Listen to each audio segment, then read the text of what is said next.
Hai Sobat Jurnal Indigo, balik lagi di Jurnal Indigo dengan tentunya segmen yang berbeda. Gilang pernah ngasih tahu kan ada segmen baru yaitu Jurnal Podcast, di mana Gilang akan mengajak kalian untuk melakukan room tour. Udah ada beberapa nih yang kirim video dan room tour ini Gilang akan menjelaskan tentang fenomena mistis yang kalian rasakan dan kita akan bedah sama-sama. Nah, kali ini Gilang udah memilih dari sekian banyaknya Sobat Jurnal yang mengirim video, ada satu video yang bikin Gilang penasaran. Sekarang kita langsung aja lihat room tournya seperti apa.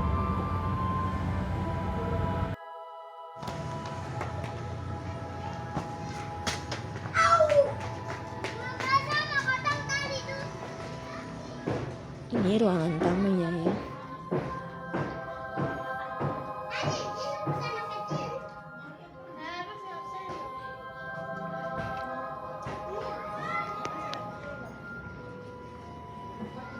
Ini ada kamar tapi nggak bisa dibuka. Di sini auranya kuat banget kak.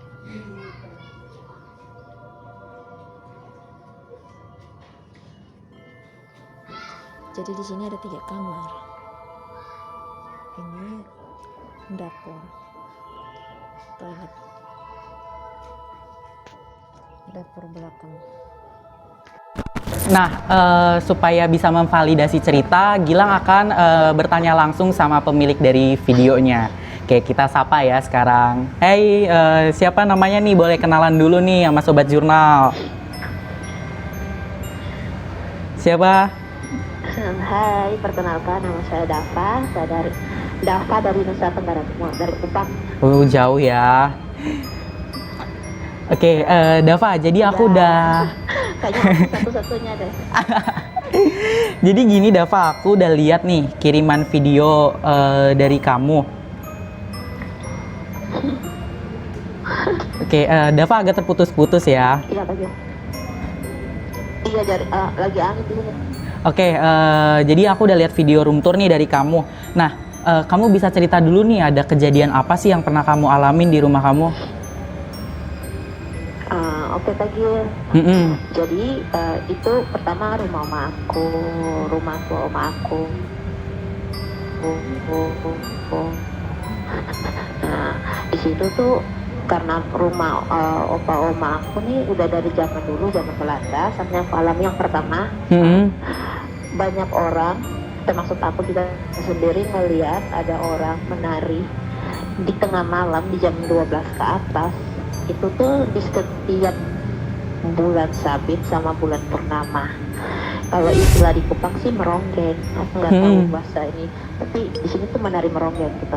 Dan kebanyakan orang yang punya mata yang bisa lihat ya udah lihat di situ menari.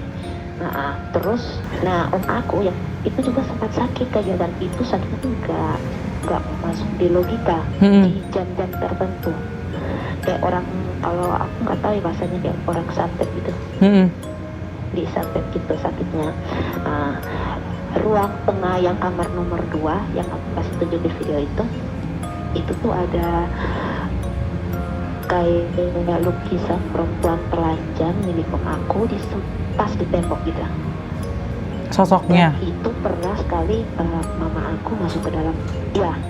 Mama aku tuh masuk ke dalam dan ngelihat ada seorang perempuan yang keluar, padahal ruangannya tuh sama jendelanya lagi dikunci. Gak ada siapa. Yang tinggal kan om aku gitu. Tapi dia ngilangnya di depan jendela. Terus yang di lorong yang dekat kebun belakang yang aku kasih tunjuk, ada pohon mangga gitu, kandang gitu. Itu tuh di situ tuh kayak aku pernah juga, dan om tante aku juga pernah ngeliat ada sosok tinggi besar. Aku nggak tahu karena di Kupang tuh nggak terlalu kenal yang namanya genderuwo. Iya. Cuma di sana tuh ada sosok yang aku pernah ketemu tuh, matanya merah, berbulu tinggi, bertaring, terus tangannya tuh kayak mau nyakar gitu, nyakar gitu, siap kayak mau menerkam gitu. Dan kalau kita duduk di ruang tamu, ada jendela yang polos kan di sana, jendela. Iya, aku lihat. Itu tuh kayak ada orang untuk melototin kita kalau di jam 6 sore ke atas. Dan suasana rumah itu kayak gelap terus, padahal baru diganti meletus gitu. Terus kalau di kamar mandi itu sering banget dipanggil nama kita. Kita masuk ke arah dapur yang gelap itu juga kayak orang manggil tapi dari arah luar pas depan pintu jendela gitu. Aku juga tahu kenapa, karena setiap kali kita ganti lampu, kita buat berombak rumah untuk masukkan cahaya ke dalam, tetap aja kayak gitu kayak. Dan banyak orang yang lewat selalu ngomong kalau di depan teras kami itu selalu ada perempuan sampai di depan. Karena rumah oma tuh ada kosnya tuh kayak, ada kosnya. Nah di situ itu juga ada satu kamar yang perempuannya tuh kamarnya gendong anak. Padahal katanya dia nggak meninggal di situ, gitu. Makanya itu jadi ya untuk yang saat sekarang ini jadi buah bibir tetangga gitulah. Wah rumah ini udah terlalu lama ada penghuninya, meskipun ada orang yang hidup tinggal di situ gitu kayak. Sampai om aku juga sakit berat, kayak orang kena sakit. Nah kita di Kupang kan nggak tahu yang kayak gitu. Nah, kalau yang ada yang kayak gitu kami sebut orang yang pakai ilmu hitam itu kata Swangi. Itu mungkin nanti kalian bisa share di YouTube Swangi itu orang yang pakai ilmu hitam gitu. Kayak gitu Kak Gil. Oke, jadi sebenarnya aku emang tertariknya tuh sama ruang tamu dan itu kamar mandi yang area belakang itu yang gelap itu ya. Nah, jadi kita bahas dulu dari yang ruang tamu yang pertama. Ruang tamu yang pertama itu aku emang ngeliat itu ada lebih dari beberapa sosok ya. Bahkan ada sosok perempuan yang kamu lihat yang megang anak itu sebenarnya memang ada itu sosok kuntilanak. Terus sama yang penari ronggeng ini aku penasarannya sih sama ada kaitannya sama kamu nih. Kamu belakangan ini pernah bantuin orang atau enggak? Karena aku ngerasa Dava juga orang bisa kan. Iya, bener Tagil, bener banget. Itu waktu tuh om aku sendiri itu, karena aku udah kasihan banget ngeliat dia tuh kayak kesakitan gitu. Iya, dan sebenarnya ini emang ada kaitannya sih sama orang yang gak suka sama om kamu ya. Cuman ya udah itu privacy om kamu. Jadi untuk rumah kamu mungkin untuk bagian belakang coba untuk lampunya tuh jangan sering-sering digelapin, tapi lebih diterangin lagi. Dan untuk mengenai cat tembok mungkin bisa diganti untuk yang lebih terang gitu. Saran aku sih seperti itu ya. Oke Kak Gil. Soalnya udah berapa kali ya kami ganti bolak lampu dulu Kak Gil. Iya. Bertahan selama 2-3 hari tuh udah putus mulu. Karena memang mereka pengen banget tempat di kamu tuh gelap gitu loh. Iya, jadi kan mereka makin betah. Iya bener. Lagi pula Kak Gil, aku juga sendiri karena aku kan sering tuh kontak sama Kak Gil lah, karena proteksi diri dan segala macam. Dan di sini tuh kan jarang ya orang-orang kayak kita yang untuk ini, jadi selalu nutupin diri tuh. Hanya dalam kalangan keluarga suka tolongin bantu ini, tolong bantu ini. Ya aku sama aku. Tapi kadang-kadang tuh karena kalau kayak kemarin aku baru video Gil, aku tidak diserang loh malah aku. Nah kan. Dan muncul gitu, gitu.